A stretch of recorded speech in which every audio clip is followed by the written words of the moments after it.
My legs were sore and bruised in the morning. Don't tell nobody.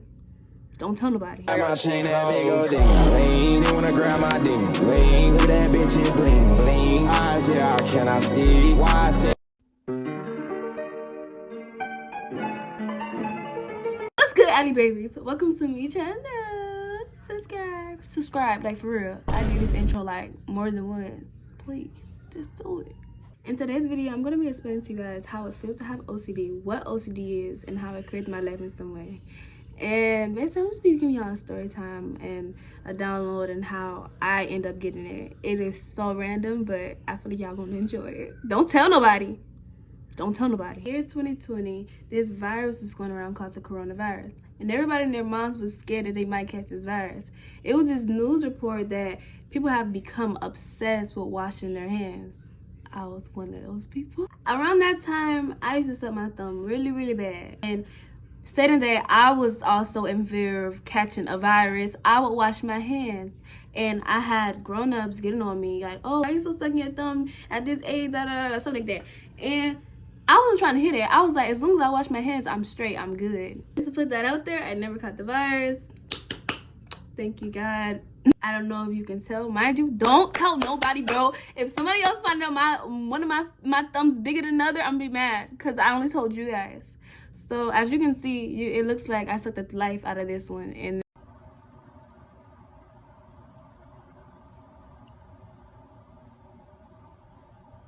this one just looks normal.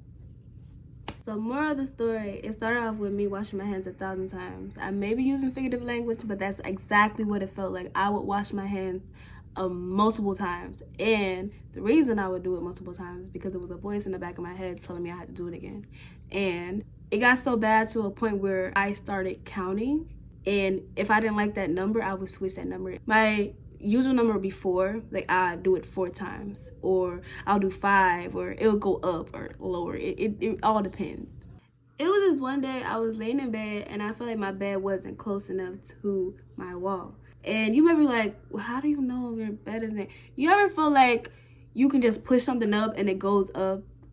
My bed is not on the floor. It's on like the little railing thing with the wheels on it, or like the little stump. It's not on the floor basically. And I feel like it wasn't close enough to my wall. I found my way to the back of my bed, starting to push it forward. My legs were sore and bruised in the morning.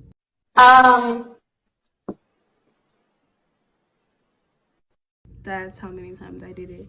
And I didn't tell anyone because like I didn't feel like it was that important, because I did it with my hands and I was like, okay, like, but it wasn't something that just happened when I was by myself. I ended up doing it one day with my mom. We were just watching a movie and I got up and I just started pushing my, she was like, what are you doing? Then it started with doors. I'm a very paranoid person, so I made sure that the doors of the house was always locked, and it took advantage of that. What I would do is I would lock the door, unlock the door, I would open the door and close the door. And this one particular day, my mom was in the kitchen, she was cooking, and she had yelled at me, and it hurt my feelings because I couldn't help myself. Whatever I was doing at that moment, I couldn't control myself, and it hurt my feelings because I knew that, and she didn't. From that day forward, I grew into self-isolation from the simple thought of just getting in trouble for something that I couldn't control. And I missed many meals. I'm not gonna sugarcoat. Yeah, my parents were like, come out the room, you gotta eat and stuff like that, but I just didn't want to be a burden. I didn't want to feel like a burden. I didn't know I was emotional about the whole situation until this one counselor pulled me aside one day and he asked me about it. And I was explaining to him how I couldn't do things as fast as I used to, such as washing the dishes. It would take me 25 minutes to finish washing the dishes. And I just started crying because I noticed how it was actually carving me into this person that couldn't do certain things how she used to do it. Now, what happened at home turned into a public situation.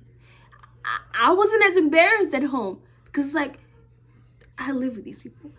But as soon as it went outside of my home, that was it for me. Tell me why this one day I turned my head to look at something and I found myself doing it 5 times. So ask yourself, how would you feel? Me personally, I would have ended it all. I would have killed all the witnesses. Exactly. Embarrassed, right?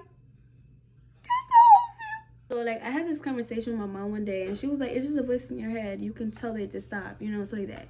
And I took that advice, and I started telling my mind to be quiet in public. I know you fucking lying, bitch. And if you're getting what I'm putting down, that's weird. If you've seen somebody just saying, be quiet, what? Okay. But basically, it got to a point where I was just like, Mom, just take me to a psycho place. Like, just take me somewhere where I fit it, basically. I felt crazy. I was crying about it. I felt drained about it. And I was just like, I'm done. And my mom brought me back to earth once again, informing me that all they're going to do is give me pills and make it worse there. And I was like, you know what? You're right. But I'm cool. Nothing's really major wrong with me. And the only thing I really deal with is the hand washing thing, but I'm okay. And yeah, I hope you guys enjoyed this video. I love you so much. See you later, my babies. Mwah.